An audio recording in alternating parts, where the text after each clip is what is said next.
Hi class, today we're covering section 7.2, the Heine-Borel theorem. And as promised, we're going to start with proposition 7.1.9 from the previous section stating that the closed interval 0 to 1 is compact.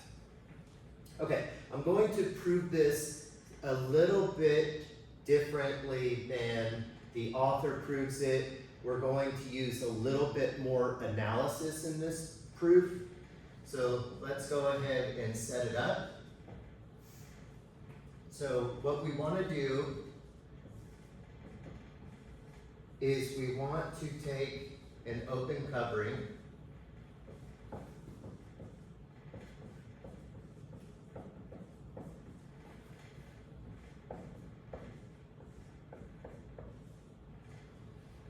of 0 to 1.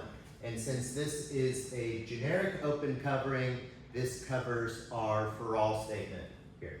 Okay, so let it be any open covering of 0 to 1. Now, for each real number in the closed interval,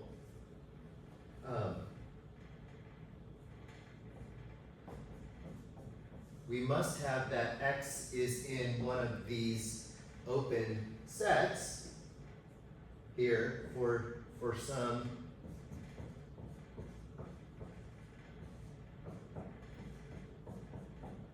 I and I. And again, this is a generic indexing here. But now OI is open, hence we can find, we'll call it an AX BX with X in AX BX, which is a subset of OI here, okay? And again, this is because the open intervals form a basis for the Euclidean topology on R. O is open, so we're able to have this in between here. Okay, now we're going to define this set S to be all numbers Z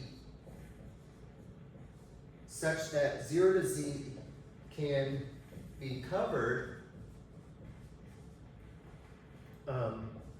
by a finite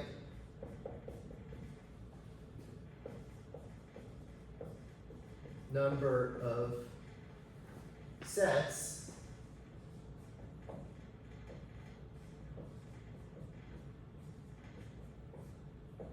AX BX here, okay? So any interval from 0 to the number, if we can cover it by these open intervals, it's going to be an element of this set. So first notice,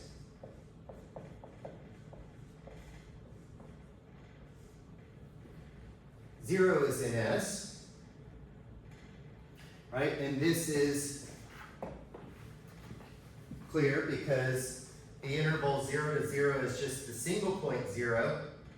Okay, well, we just said 0 has to be in one of these OIs, but then since OI is open, we can find one of these open intervals. So 0 is in some single open interval here, so therefore it's covered by a finite number of those open intervals, right? In particular, 1. Okay, so now S is bounded above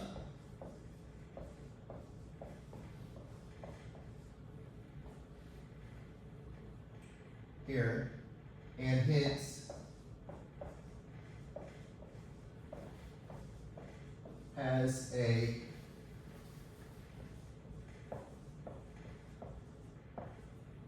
supremum. We'll call it S, which is the suit of this set here. Here. Okay, so we want to argue two things. So the first thing we're going to argue is that the supremum is part of the set here, this set. And the second thing we want to argue is that the supremum is in fact 1, and this will argue that the entire interval 0 to 1 can be covered by a finite number of these open intervals. Here. Okay. So now, by definition of the supremum, and here you can dig up your analysis book here from hopefully undergraduate days, or if you've already taken our MA 651, we should know about supremums. There is some, we'll call it X, in S with S minus epsilon less than X here. And of course, this is less than or equal to S here, right? So remember from analysis, the supremum is the least upper bound.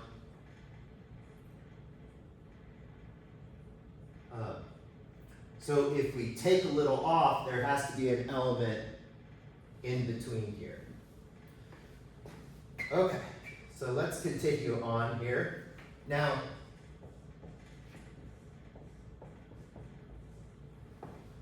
the interval 0 to x can be covered by a finite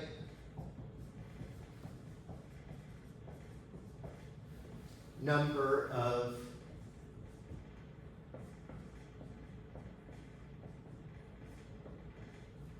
these open intervals,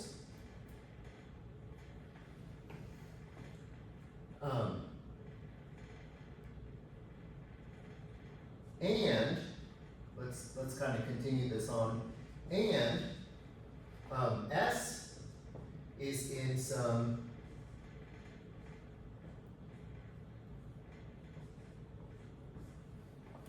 open interval here.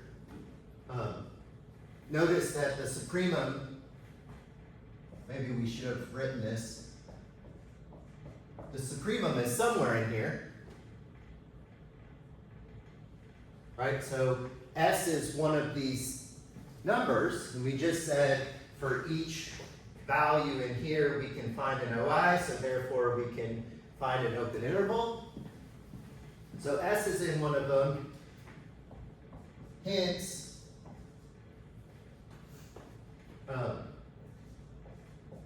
0 to S is 0 to X union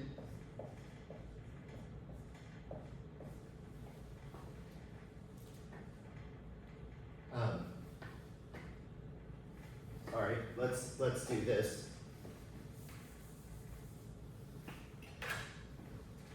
Union X to S, but notice that this can be covered. We already said that this can be covered by a finite number of these open intervals, and this will get covered here.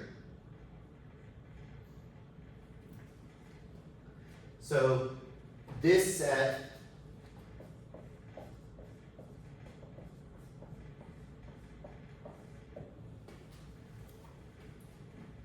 looking at it like this will argue that S is one of these values.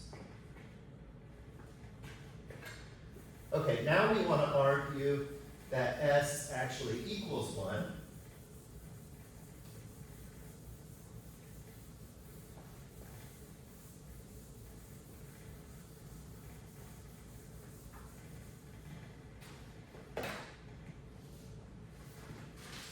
Here.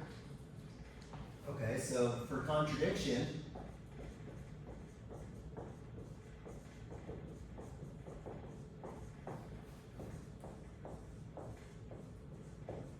suppose S is less than 1.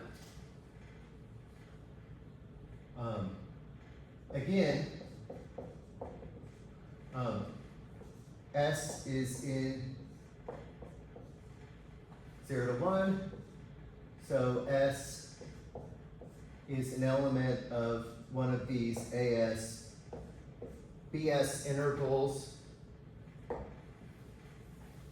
here. Hence, we can find some epsilon with S in S minus epsilon, S plus epsilon, which is in AS ES here, right? Again, this is an open interval, so we can fit something smaller inside. Right? There's some wiggle room with open intervals here. Okay, so now S minus epsilon over 2 is not an upper bound.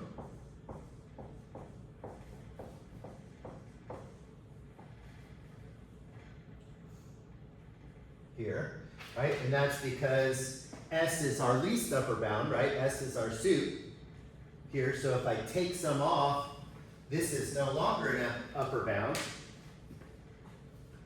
So there is some, we'll call it Y in S, with Y greater than S minus epsilon over 2. Here we're essentially using this idea. Again, if we take some off, it's no longer an upper bound, so I can find an element above it. Here. Okay, now, since Y is in S, this interval is covered by a finite number of these intervals, these AX, BX's here.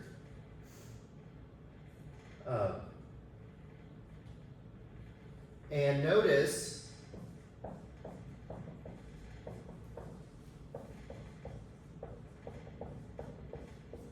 the remaining segment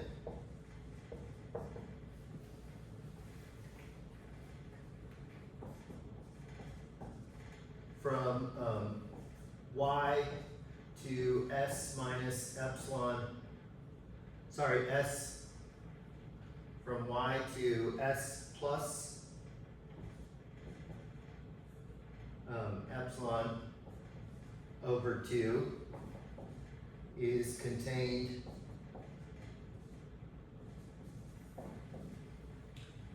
in this ASBS.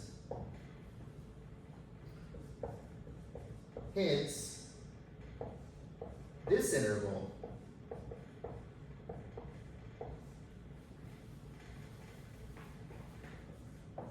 has a finite, or can be covered, let's stick with the terminology here, can be covered by a finite number of ax bx's, hence s plus epsilon over 2 is in S, and this is our contradiction.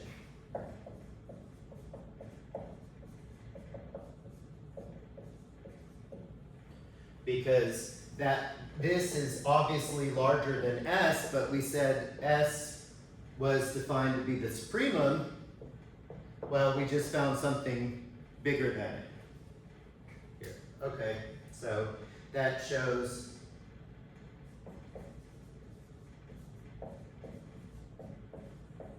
S must equal 1 here. So the entire interval 0 to 1 can be covered by a finite number of these open interval ax bx's. Here. Okay, good. Again, the author does it slightly differently in the book. He still defines the set.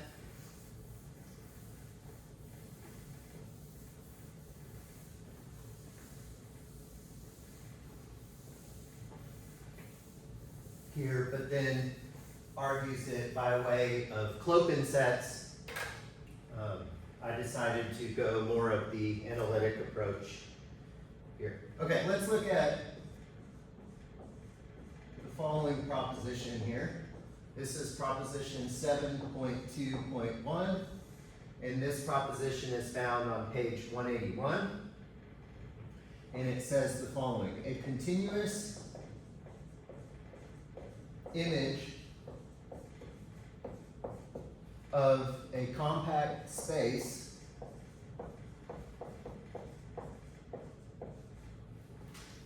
is compact.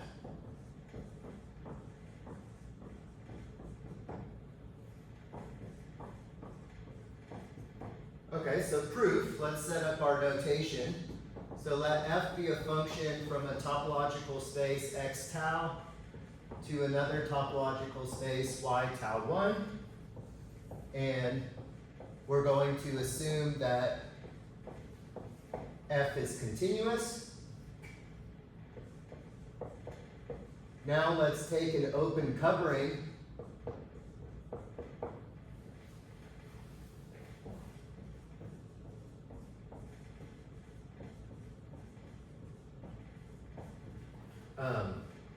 of the image f of x here. So that is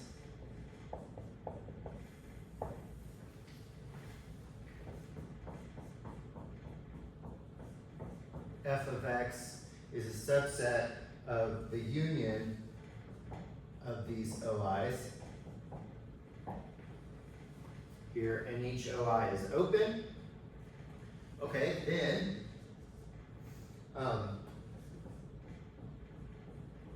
x, which equals f inverse of f of x, is contained in the inverse image of these OIs. But using properties of functions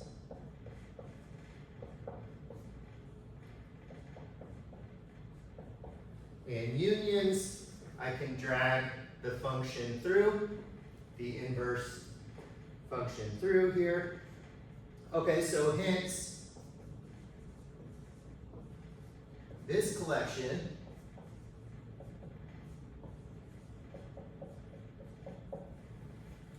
is an open covering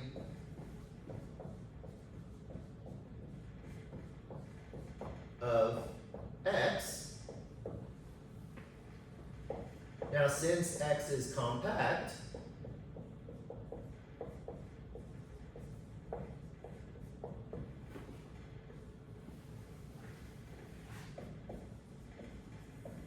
there is a finite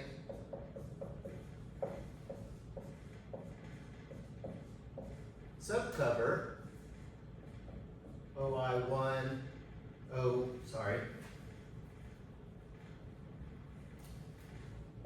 F inverse of OI1, F inverse of OI2, F inverse of OIN. So there's my finite subcollection, and that's a finite subcover.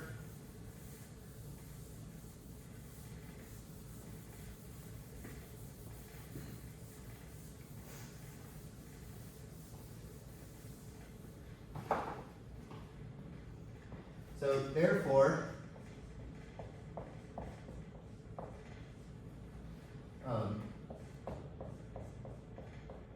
the image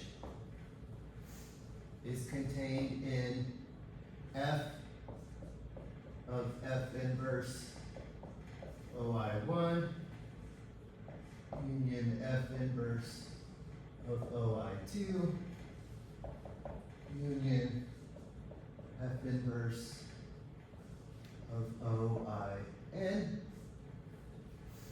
which can be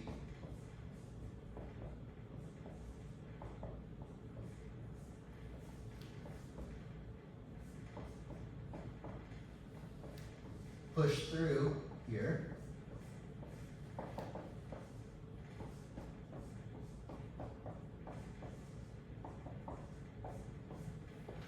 And these just give us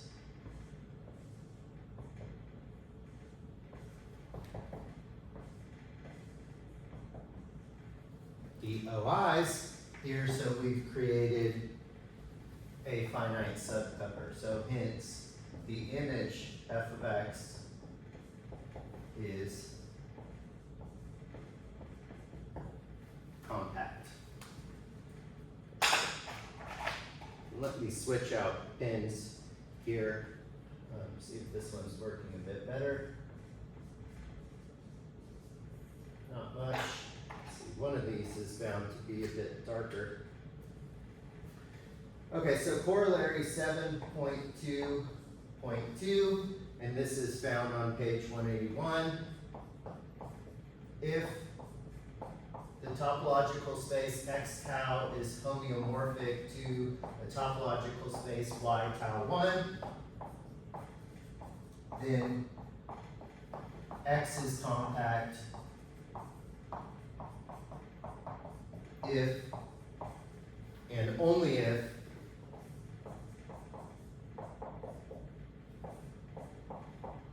y is compact.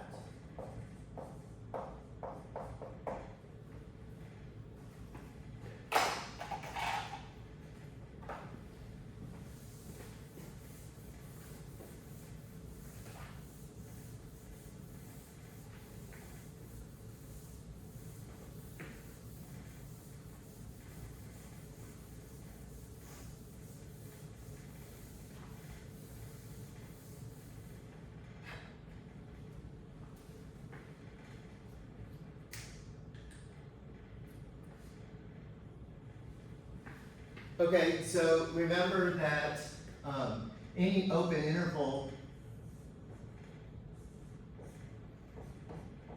is homeomorphic to R. In particular,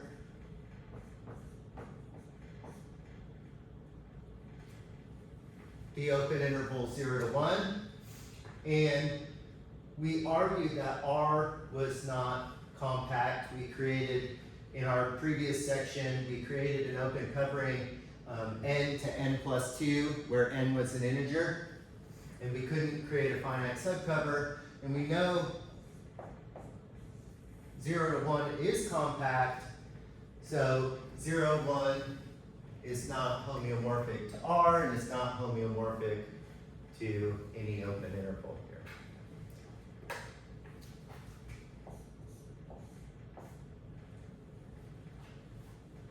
Okay, let's continue on. So proposition 7.2. 7.2.4. This is found on page 182. Every closed subset of a compact space is compact. Okay, so let's prove this. So let's create our notation. So let A be closed in the topological space X tau, where X tau is compact.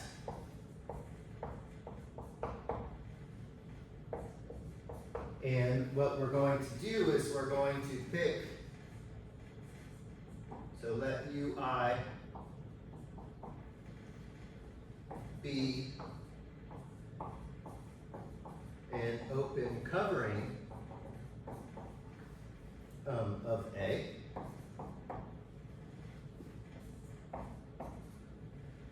Now, X minus A is open, since A was assumed to be closed. And we can notice that X is X minus A union A, and hence X minus A union, the union of these UIs, right? Because A is the subset of the union of this collection here, right? Okay, we can be a little picky here if we want. Thus, this is an open covering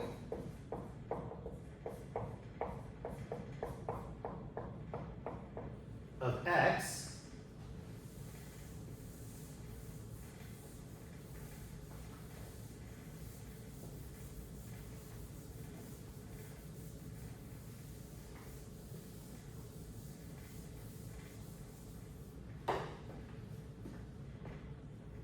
here. Okay, so where are we? So is an open covering of X, but by our assumption,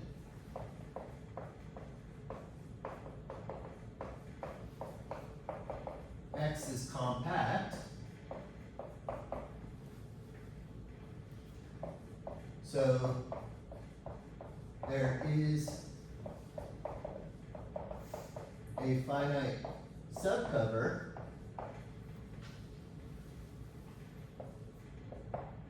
UI1, UI2, UIN, and X minus A, with X a subset of X minus A union UIN.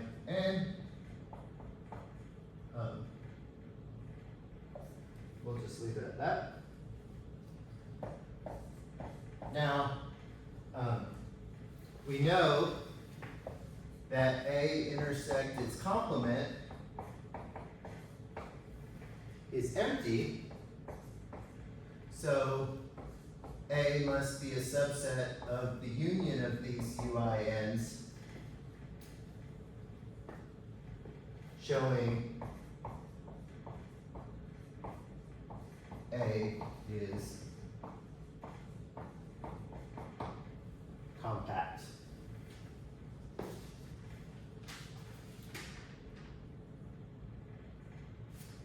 Here.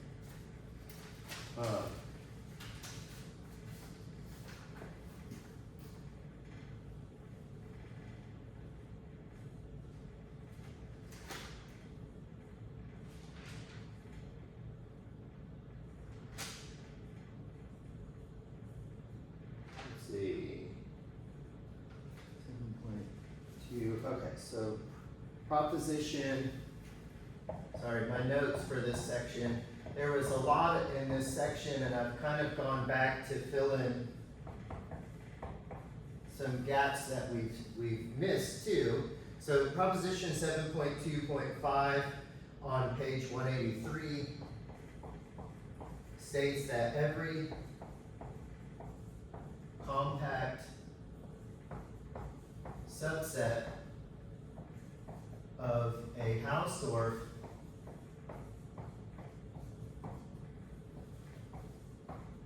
space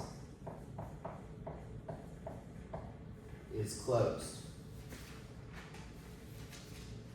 Okay, so let's prove this one.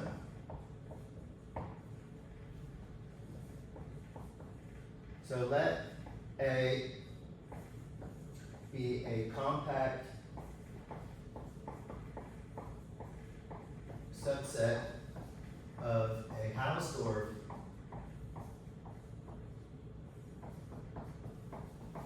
space. We'll call it x tau. And what we will argue to show that this set A is closed, we're going to argue that x minus A is open. So note that the book shows that A contains all of its limit points, which is fine. I'm going to argue that the complement is open. Here, okay, so to show x minus A is open,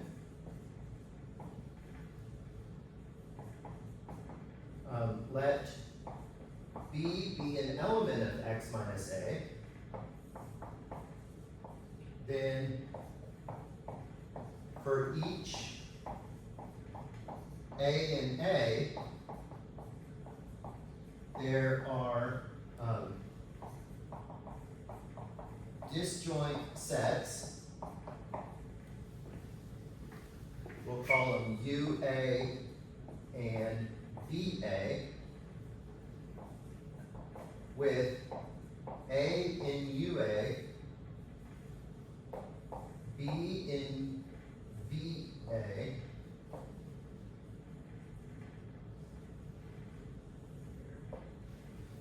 okay?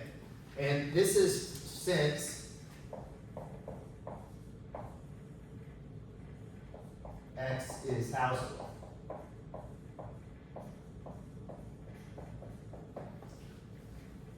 Right? Because for each A does not equal B, because remember A intersect the complement is always empty here, so we can find these disjoint open sets with the points in each of them.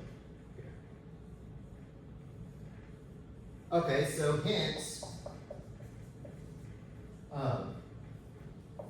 A is a subset of this union of UAs.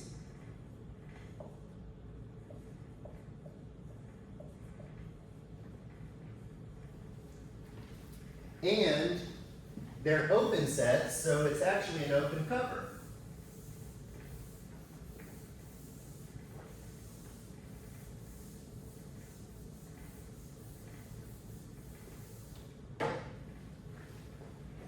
So the collection of these sets is an open cover of A.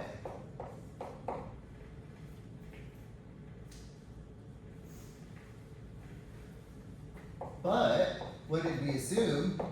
A is compact.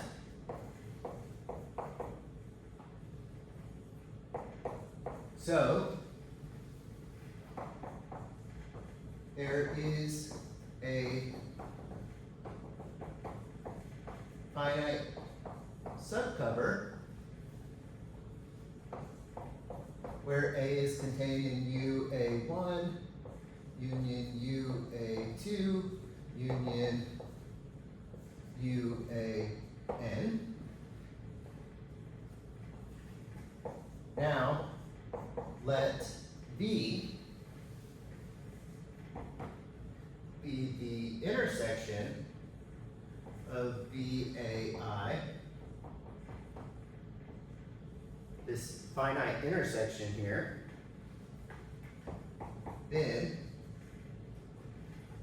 B is in V, which is fully contained within x minus A, since B intersect A is empty.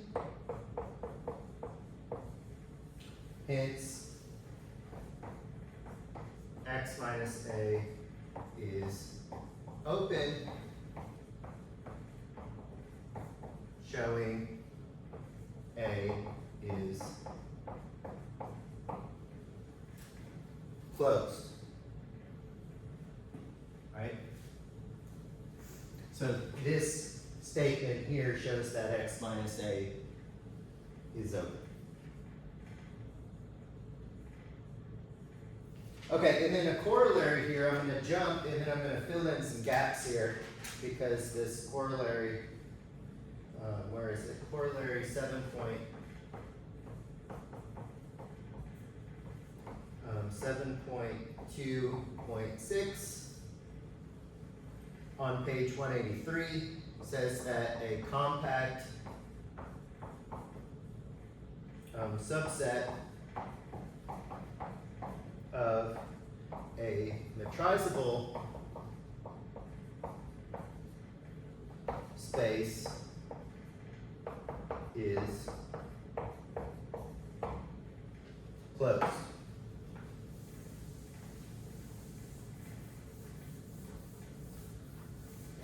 Okay, well, how is that a corollary?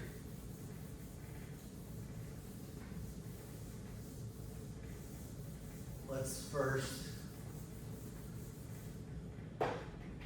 state what metrizable is. So definition, this was a definition from page 135. A space x tau is said to be metrizable if there is a metric, we can call it D, on X with the property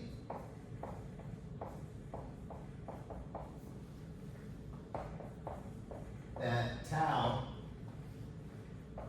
is the topology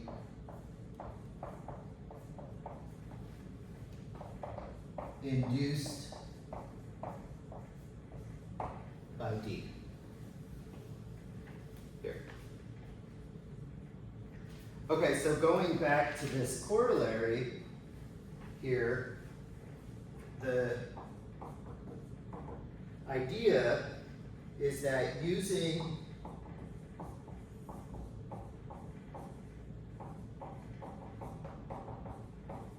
proposition 6.1.25 found on page 134, we know that if X is metrizable,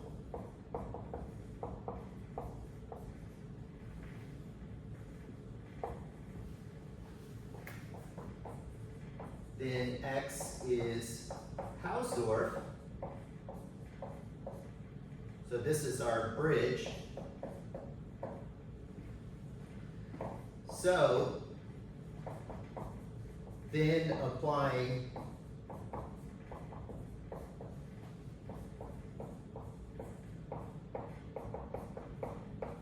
this proposition, 7.2.5, we get our result.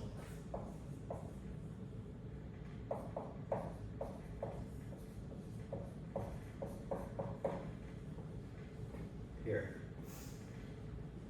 So a compact subset of a metrizable space, well, a metrizable space is a Hausdorff space, and the proposition we just proved said that a compact subset of a Hausdorff space is closed. So therefore, a compact subset of a metrizable space must be closed. Here. Okay, let's look at another definition here. This is found back on page 138. We say a space x tau is a normal space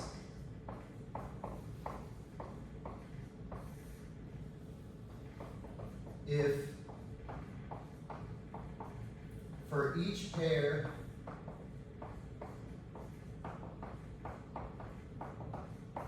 of disjoint closed sets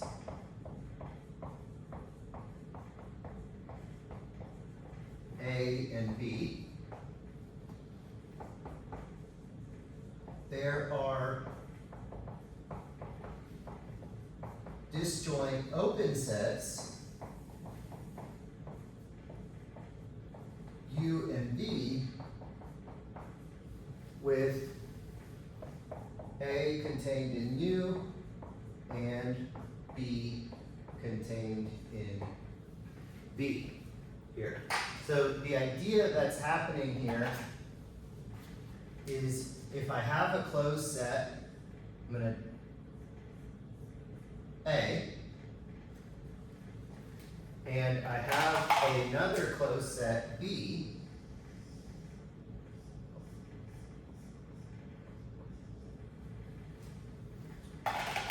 if the space is a normal space, then I can construct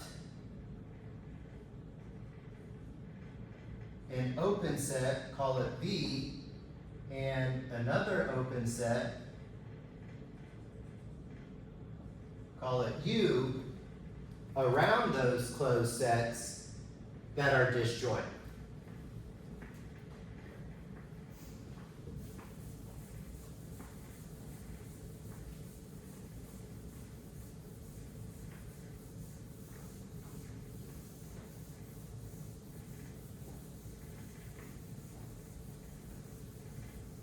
Okay. Theorem. This is not in the book, so I'll put a star by it, an asterisk. Well, this is not proven in the book, but this comes from problem number 9,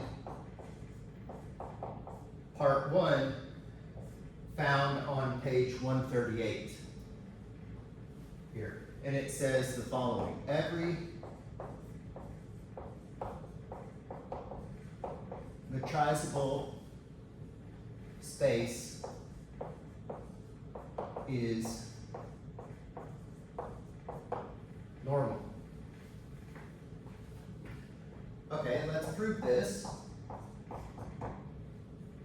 here. So let X tau be a metrizable space. We'll say with metric D. And now what we want to prove is that this is a normal space. So we're going to take closed sets, and we need to argue that we can construct open sets containing these closed sets that are disjoint. So let A and B be disjoint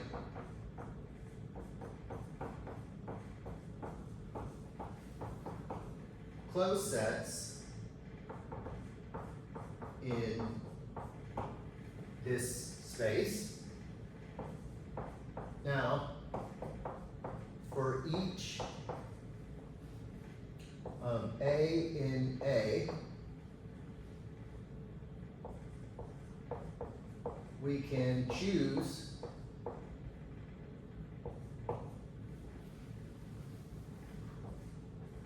RA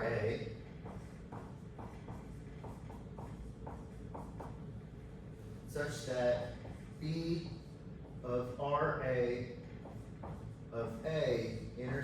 B is empty. Here. Right? And that's because we have distance. So notice that for each point in B does not equal this point A. So there's some distance between them. So I can shrink that distance to guarantee that this ball, this open ball around A, doesn't intersect B at all. Here. Okay? And that's because A and B are disjoint. Here. Okay, so similarly, for each B in B,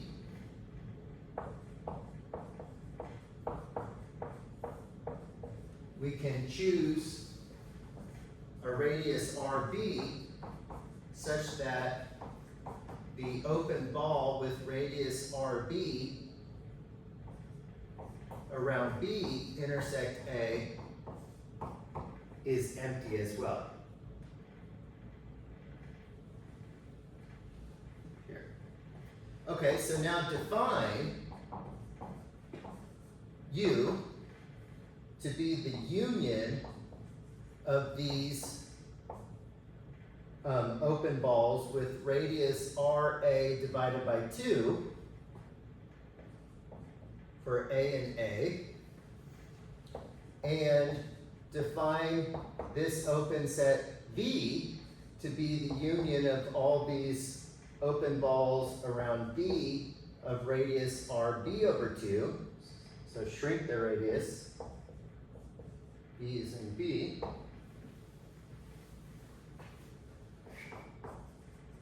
Then U and V are open. And A is a subset of U and B is a subset of B here. And it's easy to check this because each of these points is in a ball. Okay, so now what we need to argue, so they're open. So we've created our U and V, they're open, and they satisfy this, so the only thing left we need to argue is that U and V are disjoint. Okay, so now U intersect V is empty, since if we assume, let's call it an element C, is in the intersection,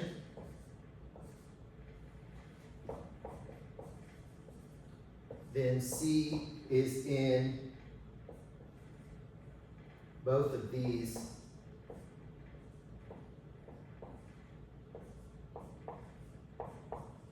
open balls. Okay, we're going to argue this by contradiction here. Okay, so maybe this isn't worded the greatest.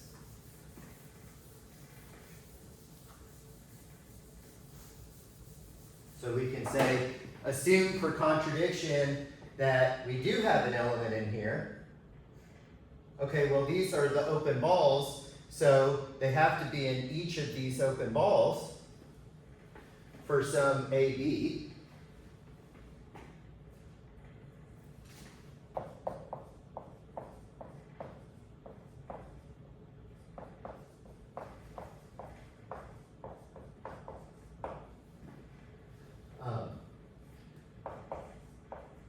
But by the triangle inequality,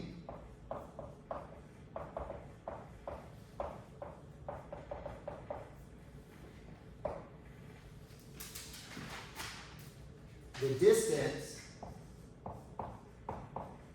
between A and B must be less than or equal to the distance between A and C plus the distance between C and D, but this is less than RA over 2 plus RB over 2. Okay, so let's split this into cases. If RA is less than RB, then the distance of AB is less than RB. So that A is an element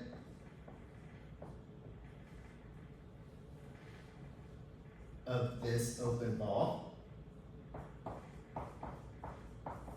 a contradiction here, right? So if RA is less than RB, the distance of AB is less than this, and we can argue that this sum is less than this because of this inequality. So that puts A in this open ball, but we know it's not, right? Because we've created those open balls to be disjoint from A. And then a similar argument, case 2, if RB is less than RA, then the distance of AB is less than RA, so that B is in the ball of radius RA around A, and this is a contradiction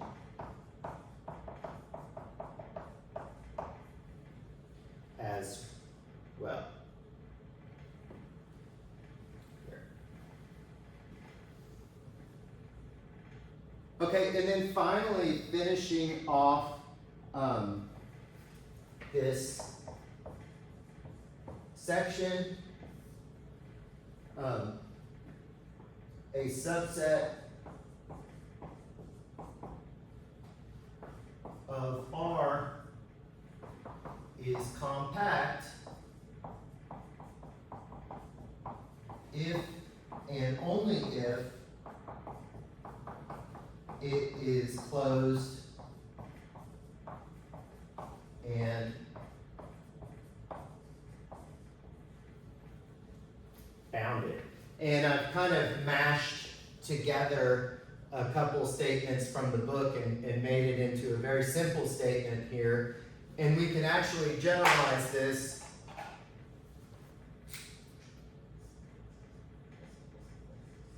to Rn for n greater than or equal to 1. Here.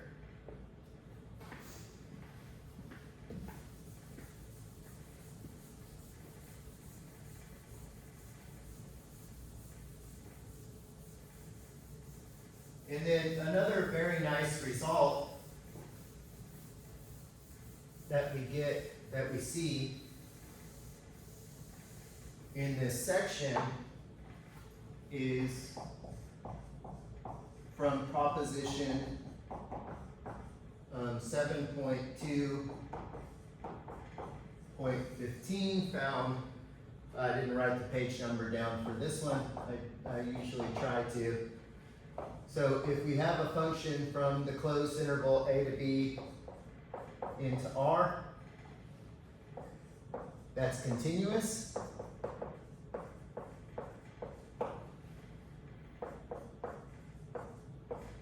then f of AB equals an interval C to D here. And this is very useful in calculus. We use this to look at absolute extremum for functions. This is a very nice property here, right? The image of a closed and bounded interval is a closed and bounded interval. So, and of course, these are both compact. Okay, kind of maybe a little scatterbrained through this section. I tried to mash a couple things that we've skipped along the way and that the author has put in the homework to try to fill in some of these gaps. Again, due to time, we just can't cover it all, but please reach out if you have any questions.